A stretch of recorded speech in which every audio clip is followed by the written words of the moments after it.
everybody. Thanks for joining us for this chat. We're going to have a good conversation with Kevin Surace from TokenCore. How are you doing, Kevin? I am so good. How are you, Sean? I'm doing fantastic. And we had a chance to connect around RSAC conference. Didn't get a chance to record there. We're going to have a nice conversation, I think, rooted in identity. So who am I? Who are you? No, it's much bigger and broader than we that. may both be AI avatars, actually. There is no way for the audience to know. That's right. Yeah, they may think I am all the time anyway. So we're going to have some fun today. I'm excited for this conversation. Let's start with an overview of who you are, and then we'll go from there. Who I am or who TokenCore is? How about that? Of you first and then the company. Sure. Okay. Well, surprisingly, I'm mostly known in the AI circles for being the father of the AI assistant. Me and my team at a company called General Magic some years ago invented the darn thing and laid out all the patents for doing such a thing. And that ultimately led to products like Siri and Alexa and everything else that we know today. And in fact, all of those techniques are still being used for all of the sort of voice interaction that we're seeing today in voice AI. So that's a lot of where I started. In the last 5 years, I've been very concerned about what AI does to our identity, what AI does to our identity online, what AI is doing in terms of empowering bad actors in ways that you couldn't have thought of just 2 or 3 years ago. And it's becoming an epidemic. Every major hack is being done basically the same way, and it's all about attacking identity. So it's an interesting time. But anyway, that's my background and what I became concerned about over the last several years. Yeah. And so how does that connect to what you're doing at TokenCore, and maybe an overview of how TokenCore came to be as well? Well, TokenCore came to be 14 years ago as a spin-out out of Rochester Institute of Technology. And a group of engineers led an effort to do a variety of things in some small wearable devices.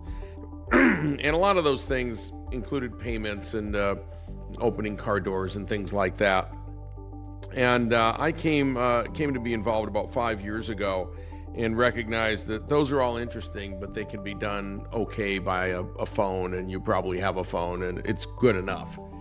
But what was clear could happen, and I didn't come up with this. I had read a really good paper from a gentleman about 10 years ago that said, someday the world's going to move to MFA, 2FA, SMS codes, and Auth apps. And here are the 15 ways that are really easy for them to be hacked.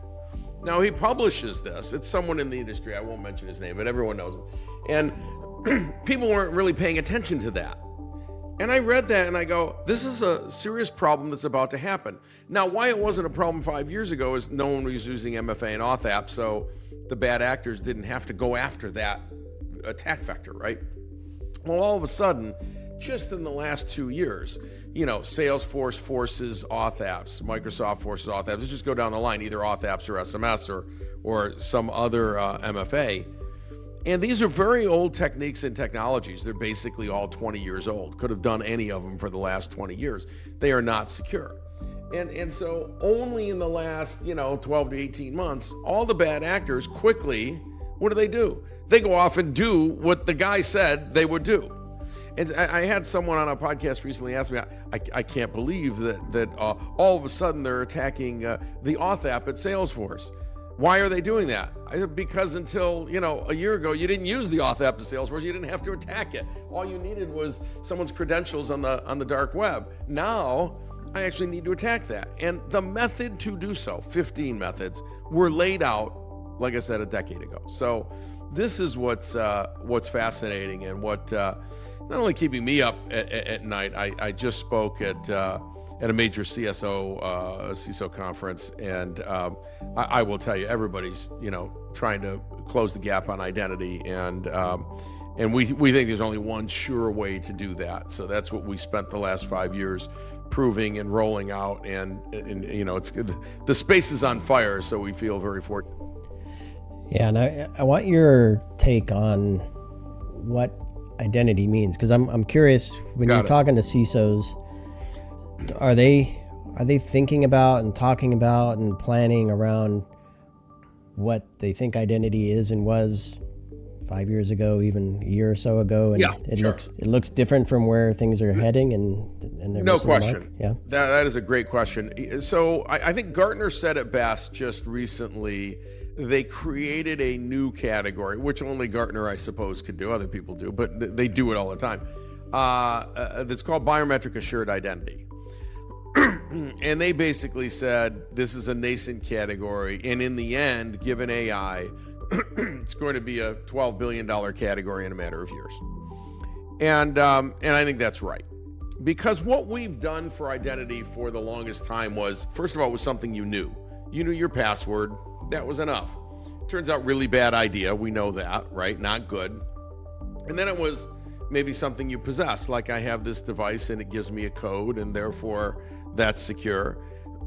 Turns out bad idea, actually. And I'll take you through, I can take the audience through real quickly how these hacks happen, how these intrusions happen, and how dangerous they are. And so in the end with AI, actually, we're going to go to some level of biometrics. And the first people think is, well, how about face? No, you have my face and we have Sean's face right now on this podcast. And so it's in 2017, it was proven that you, Sean, just being on here and once in a while turning, AI can capture enough of your 3 dimensions that even with a 3-dimensional camera, we can actually create a mask that goes on someone's face and it'll fool the camera, okay? That's 2017, so almost 10 years ago, right? So most of these things work just 2D, so even 2D or 3D, forget face is done. Voice is already done. I can go to so many websites now, 11 Labs and others, and just mimic anyone's voice with 15 to 30 seconds of their voice. It's all I need, and I've got a clone copy. So all the banks, in Europe for a long time used voice print, and they can't do that anymore. That is a disaster. And these things are interactive too, so it's not that they just say something, that you can actually ask them and they'll interact and come back. So voice is gone, face is gone. So that leaves very few things. Fingers are still, if you didn't put them in the network, are still private. You have 10 of them. They are easy to read. And there's a bunch of things you have to do with it, but if you treat it well, a fingerprint can last us probably decades. I mean, we've got a long time before somehow something's going to thwart fingerprints, because we all have very different fingerprints, literally billions of them. So that's what biometric assured identity, that's what biometrics means. That's what my identity means to me. Identity means when I'm talking to Sean, when Sean's logged on to this platform, I know it's really Sean. It's not fake Sean. And when Sean logs onto his bank account, it's Sean. When Sean logs onto his email at work, it's Sean. It's not something he possesses or something he knows. It's actual Sean. Period, proven biometrically. Then there's no argument, right?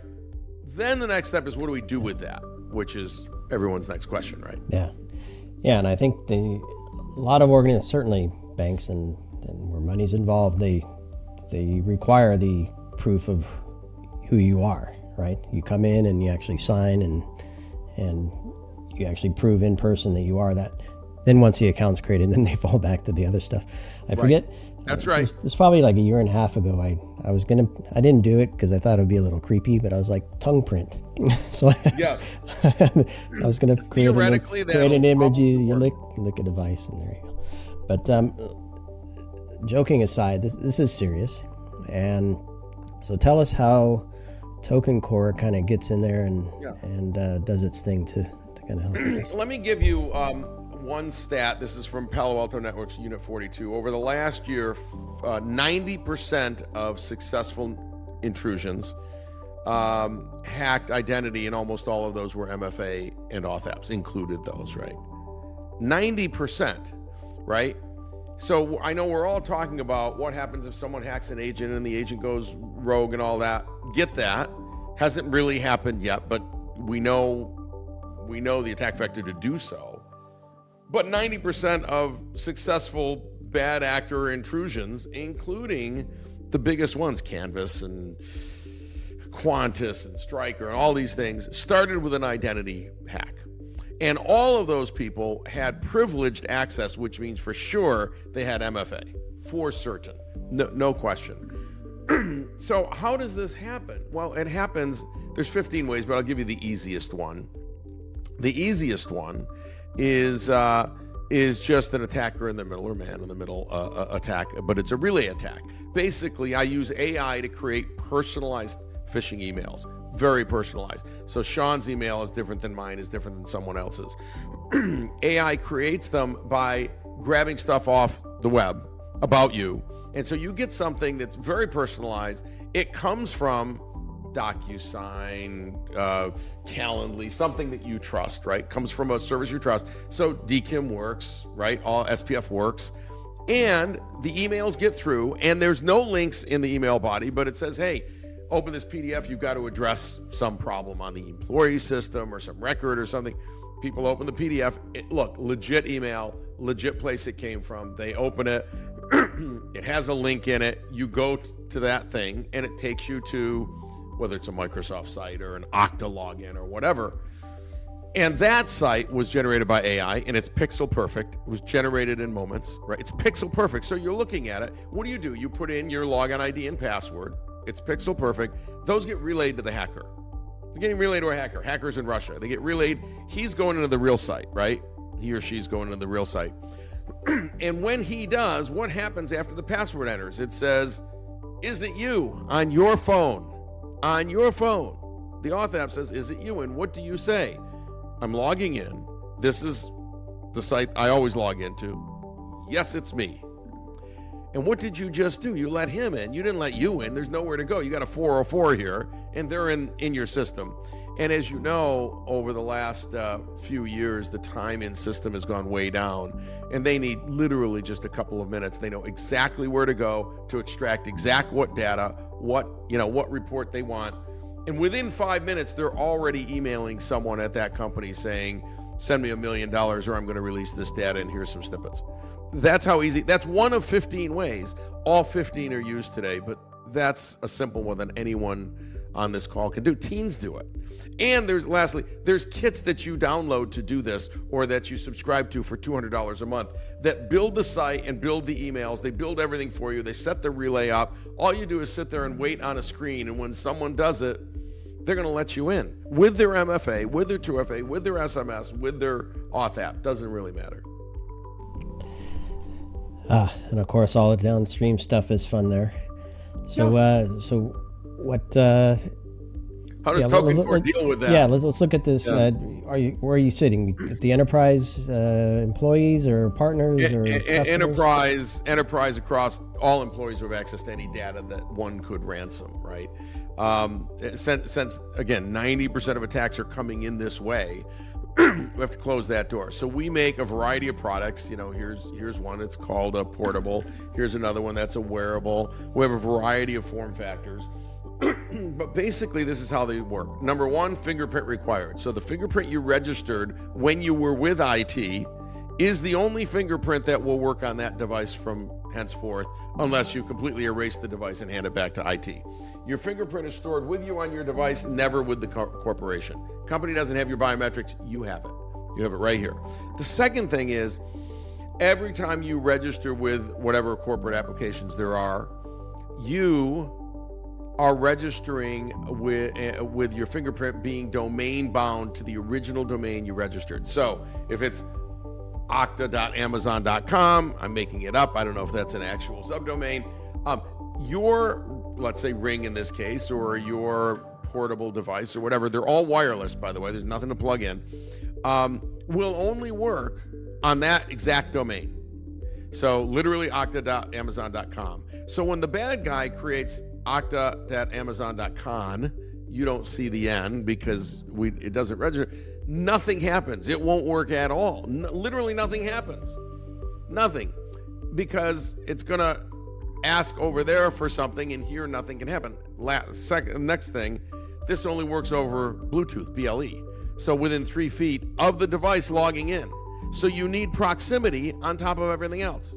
So proximity, domain bound to your fingerprint. Period, full stop. and there's no cellular on this, so nothing can light it up from more than 3 feet away.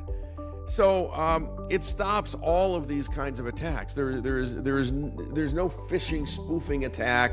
There's no MFA bombing attack. There's no SIM swap. None of these things work at all, because it's you, and it's you logging in within 3 feet, domain bound to the original domain that IT had you set your account up on. That's it. Like, nobody's getting. So I'll give you some examples, but I can tell you what people come back and say, CISOs really, or IAM leaders, right? I can sleep at night. That's the line they always give me 2 weeks later. Yeah. I can finally sleep at night.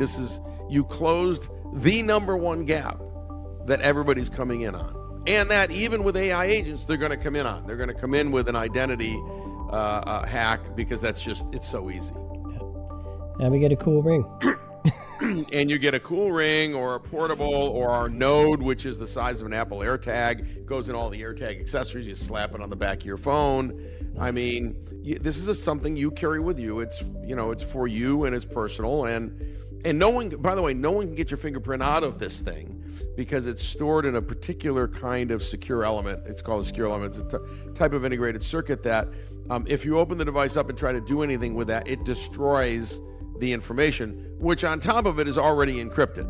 So even if you could get it out, you couldn't do anything with it. But furthermore, it destroys the data anyway. So your fingerprint is not, unlike passkey, where passkeys they're stored in the network so you can use them across devices.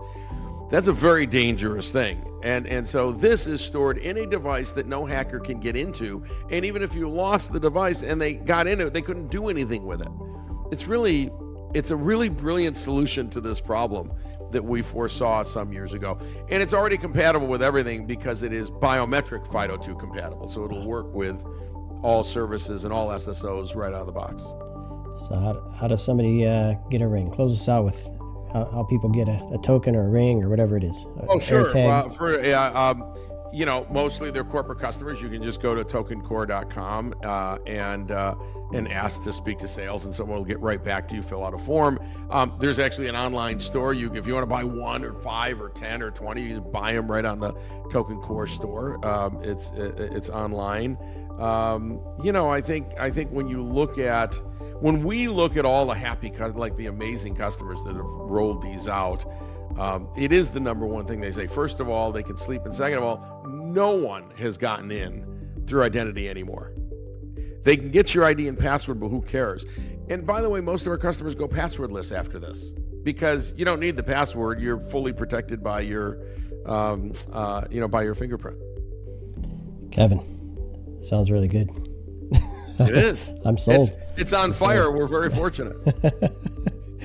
I need to get a ring, and one for Marco too. Why not?